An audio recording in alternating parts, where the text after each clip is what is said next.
It's me, Russ. Do you think you'd be down to help me film? No, absolutely not. Hello? Hello?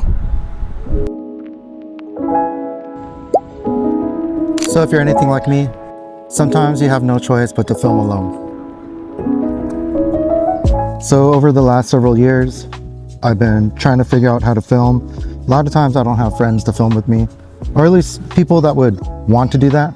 Sometimes filming alone gets a little hard. You have to be a little creative. You have to be a little uncomfortable.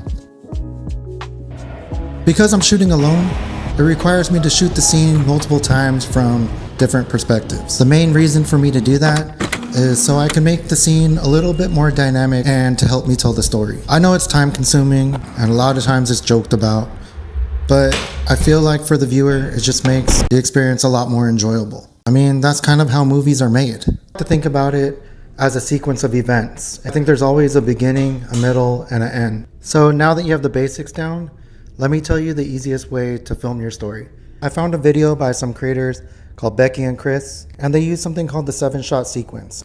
The 7 shots are as follows. The first shot is an establishing shot, and this is going to help you set the scene and show where the action's actually taking place. The second is going to be the wide or medium shots. You're going to want 2 of them. And this is going to show what action is taking place. The third, you're also going to want 2 of them, and these are close-up or macro shots. These are going to show the details and the specifics of whatever action that's taking place. Shot number 5 is the abstract shot. This one's going to be a little bit artistic or creative, and it's going to add a little bit of interest to the sequence. This is going to be something visually appealing, something really creative, a shot that's a little more cinematic, if you want to use that word. The last shot that's always fun to add is something unexpected. The unexpected shot could be something that pertains to the scene. For example, I was in the park and I happened to have a scene of a squirrel running across the grass.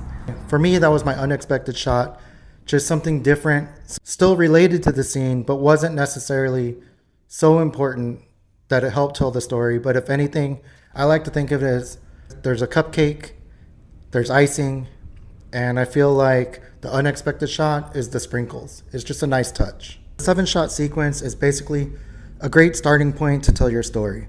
If you feel like you need to tell more of your story, you can do the 7-shot sequence multiple times. Let's say, for example, you're making a pizza.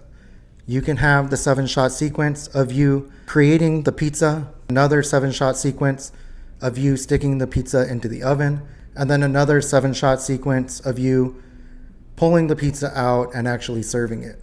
So the 7 shots is really just the minimum what you need to tell your story in an efficient way. I feel like it's a great starting point if you don't know where to begin, or you're just looking at what are the shots I need in order to film to make my story flow a little bit better. I think it helps with the pacing, especially for someone that comes across a little bit more dull or not as entertaining like myself. I just find it really helpful just to help with the pacing and let your story move from point A to point B. So I wish you much luck in creating.